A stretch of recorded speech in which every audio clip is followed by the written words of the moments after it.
ஓம் சக்தியே ஓம் ஆதி பராசக்தியே ஓம் சக்தியே ஓம் விநாயகா ஓம் சக்தியே ஓம் காமாட்சியே ஓம் சக்தியே ஓம் பங்காரு காமாட்சி அம்மா.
மங்கம்மா வாயா, இன்னைக்கு வசூல் எவ்வளவு?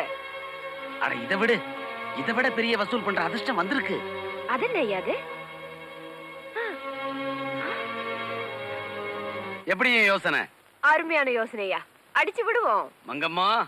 மாமா. என்னது மாமாவா? ஆமா, இனிமே நீ எனக்கு மாமா தான். அப்படின்னா சின்ன மாமா.